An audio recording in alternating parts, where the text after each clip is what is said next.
Okay, everyone, if we can make a start to the second part of this excellent day, which is, I'm sure, going to be one of the best parts of World Thrombosis Day across the globe. My name's Simon Noble. I'm a palliative care physician by trade, but I have a large research interest in thrombosis and also in VTE prevention. I'm medical director for Lifeblood in Wales. And for those of you who aren't aware, when you cross the border into Wales, the pathophysiology of VTE does not change. Clots are the same whichever of the devolved nations you are in. Could I just have a show of hands? How many people here are as patients or patient partners? Well, that is fantastic. And can I just say how very welcome you are? Because if we don't have patients at the centre of all we do as clinicians involved in VTE, we've got it terribly wrong. So can I ask you to continue what you're doing, which is to keep us grounded and keep us focused on doing patient-centric care. So continuing on with what I believe is one of the strengths of today, we're going to hear another patient story. And we're going to be hearing from Julie, who is going to give a slightly different story, quite an interesting account of her experiences. So Julie, if you'd like to come up now.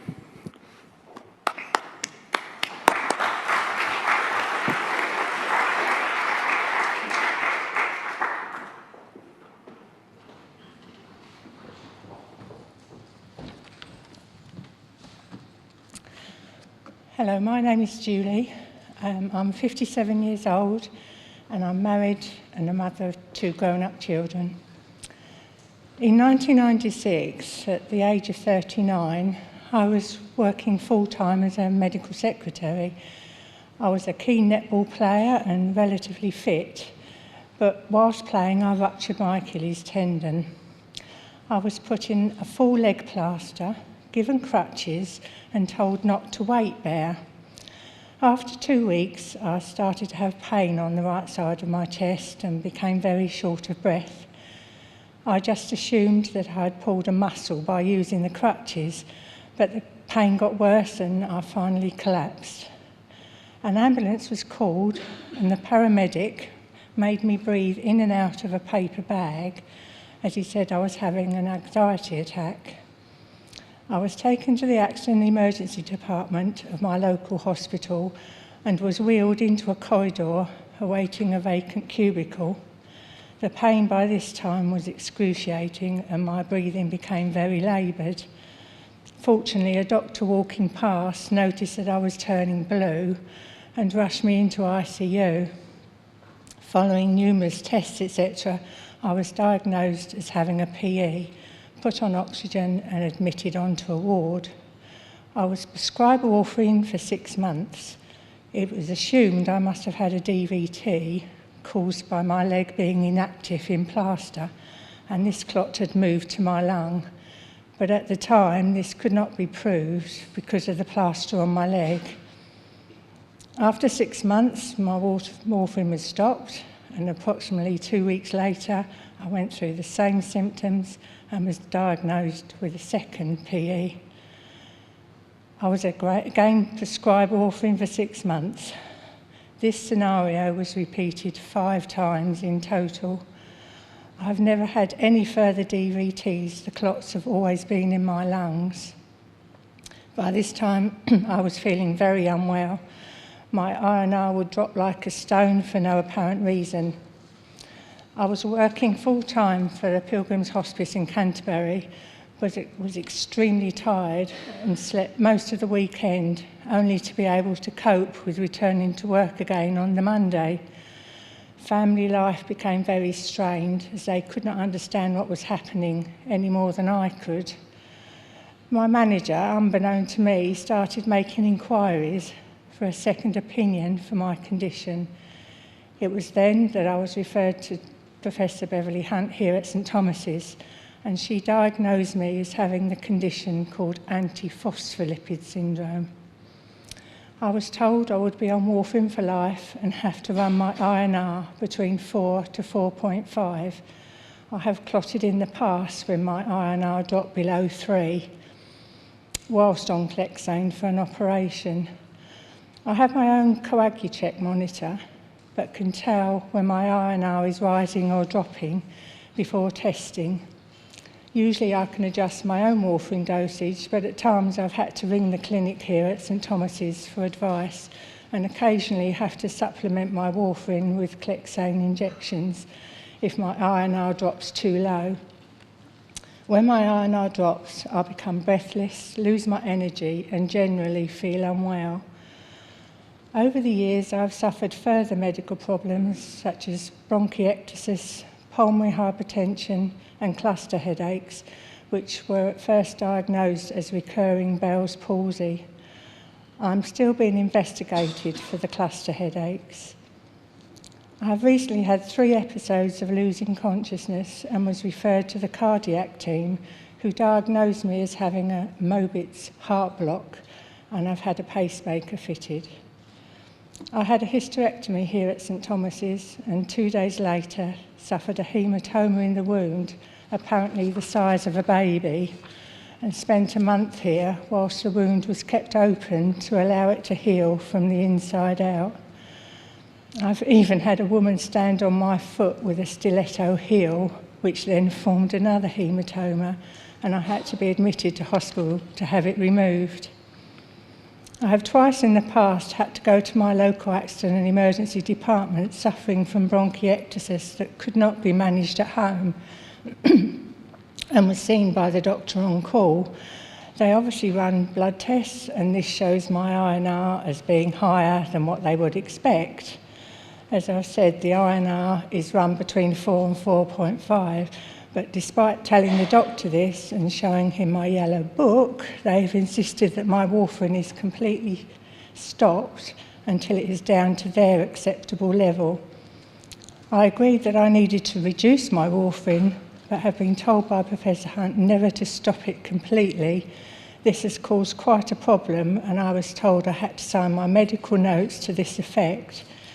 It is not until the following morning that I'm seen by a doctor from the haematology department who agrees with me and advises the ward staff likewise.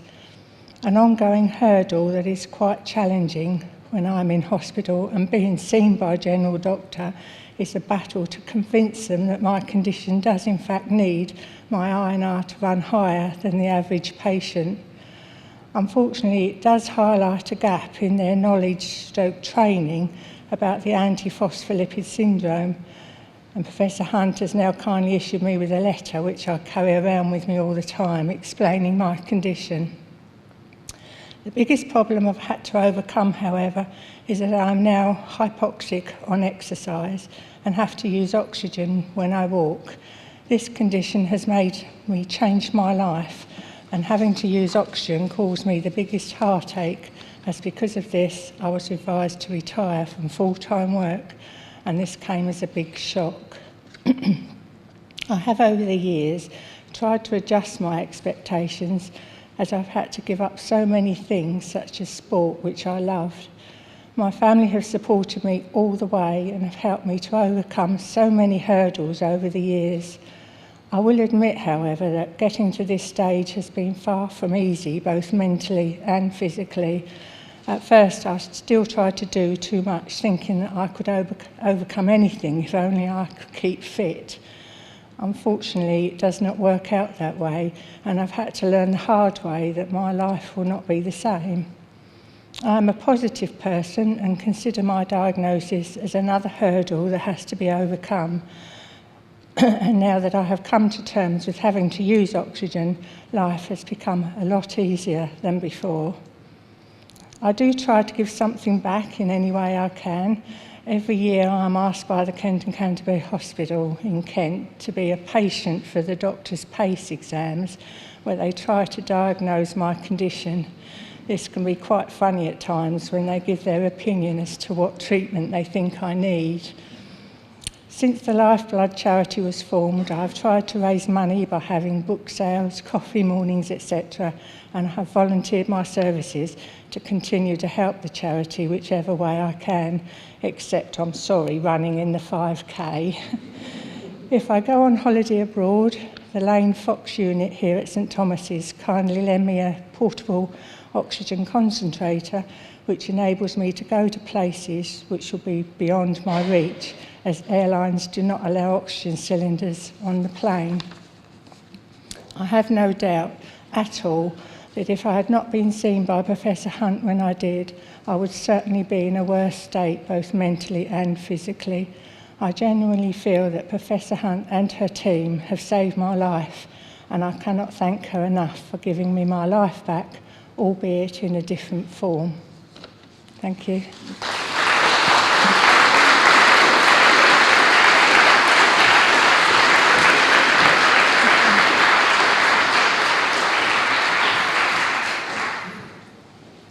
Thank you so much, Julie, for such a clear and challenging talk. I think there's so much that we can learn from our patients, and it's great to hear that you're actually putting doctors through their paces in their exams as well. Does anyone have any questions or comments? There's one thing I'd like to make a comment of. I think listening to yourself and Ian, it is very clear that the long-term consequences of VTE go beyond just the physical. And I suppose one of our challenges is how do we capture that data when we're trying to inform policy? Because I don't know, how do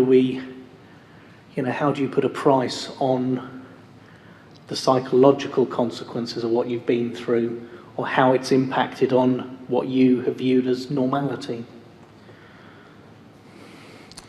It has been a challenge at times, but as I say, I'm a positive person, so I try to keep positive. But I have good days and I have bad days, but on the good days, I do everything that I need to do. So, thank you. Any other questions? Just wait for there'll be a microphone coming your way. If you could just say who you are, where you're from as well, that'd be great. Thanks. My name's Christina. I'm a fundraiser. I just out of passing in coffee, I met a nurse, and I just had to pose a question. I've been into hospital a few times since my PE, and actually the link with mental health has been there for me. And I think because of the anxiety and the worry of having another PE, along with muscular pain because you're tense and you're sore and everything else. And then, of course, the actual symptoms of anxiety are very similar to those of a PE. Now, on admission, and I witnessed a nurse cross through the mental health questions because obviously I was in there querying a new PE. Perhaps that's something that could be addressed and thought about, could have saved me a bit more time in hospital and go to the right people. I think that's a very important point you make. I think what you've illustrated is that healthcare professionals often focus on the physical things and don't always consider that every physical condition will also have psychological impacts as well. And for us to be able to provide holistic care, we have to look at the whole patient. But I think the only way we can do that is with patient stories such as the one that you've just given us, Julie. Thank you. So thank you very much. Thank you.